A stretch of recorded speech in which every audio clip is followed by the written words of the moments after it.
दुनिया भर में महिलाएं उच्च पदों पर अपनी काबिलियत का डंका बजा रही हैं, फिर वो चिकित्सा प्रबंधन, मनोरंजन, राजनीति या कोई और अन्य क्षेत्र क्यों न हो।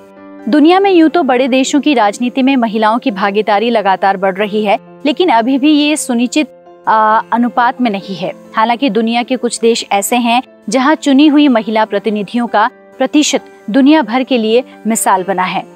नमस्कार, आप सभी देख रहे हैं newsnumber.com। आपके साथ मैं हूं Neetu गौरकिला। Press the bell icon and never miss a video from newsnumber.com। Inter parliamentary union data की रिपोर्ट के अनुसार रवांडा की संसद यानी निम्न सदन में महिलाओं की भागीदारी 61.3% है। रवांडा का इस सूची में पहले पायदान पर स्थान पाना इसलिए भी काबिले तारीफ है क्योंकि 1994 में यहाँ हुए नरसंहार के सबसे ज्यादा शिकार महिलाएं और बच्चे ही हुए थे। इस नरसंहार में देश की लगभग 20% जनसंख्या खत्म हो गई थी। दरअसल 7 अप्रैल 1994 में रवांडा के प्रेसिडेंट हेबियरी माना और इसके साथ ही बुरुंडियन के प्रेसिडेंट सिप्रेन की हवाई जहाज पर बोर्डिंग के दौरान हत्या कर दी गई थी। उस वक्त हुतू समुदाय की सरकार थी और उन्हें लगा कि ये हत्या तुत्सी समुदाय के लोगों ने की है। इनकी हत्या के दूसरे ही दिन पूरे देश में नरसंहार शुरू हो गया। हुतू सरकार के अपने सैनिक भी इसमें शामिल हो गए। उन्हें तुत्सी समुदाय के लोगों को मारने का आदेश दे दिया गया।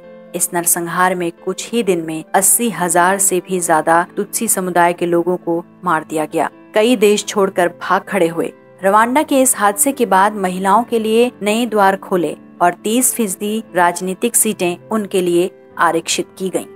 महिलाओं को संसद में शानदार प्रतिनिधित्व देने के मामले में क्यूबा दूसरे नंबर पर है। यहाँ पर 53.4% महिलाएं निम्न सदन में हैं। सूची में तीसरे नंबर पर यूएई, चौथे नंबर पर एक तरीके से निकारागुआ और 5वें नंबर पर न्यूजीलैंड है। आजाद भारत के इतिहास में भी पहली बार 100 से ज्यादा महिला सांसद सत्र में पहुंची हुई हैं। आजाद भारत की 17वीं लोकसभा के विजयी उम्मीदवारों में महिलाओं की कुल संख्या 78 है। महिला सांसदों की अब तक की इस सर्वाधिक भागीदारी के साथ ही नई लोकसभा में महिला सांसदों की संख्या कुल सदस्य संख्या अगर हम बात करें तो 17% हो जाएगी। महिला सांसदों की सबसे कम संख्या नवीं लोकसभा में 28 थी। चुनाव आयोग द्वारा लोकसभा की 542 सीटों के लिए एक तरीके से घोषणा पूरी कर दी गई थी और इसके साथ ही सर्वाधिक 40 महिला उम्मीदवार बीजेपी के टिकट पर चुनाव जीते।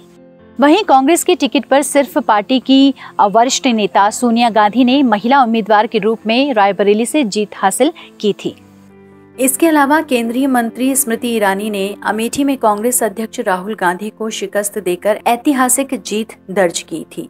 मोदी सरकार की केंद्रीय मंत्रियों में अपनी लोकसभा सदस्यता बरकरार रखने वालों में मेनका गांधी सुल्तानपुर से और अनुप्रिया पटेल मिर्जापुर से अपना दल उम्मीदवार के रूप में चुनाव जीती। साथ ही बीजेपी उम्मीदवार हेमा मालिनी मथुरा से, प्रज्ञा ठाकुर भोपाल से, मीनाक्षी लेखी नई दिल्ली से, किरण खेर चंडीगढ़ से और रीता बहुगुणा जोशी इलाहाबाद से जीतने वाली प्रमुख बीजेपी सांसद हैं।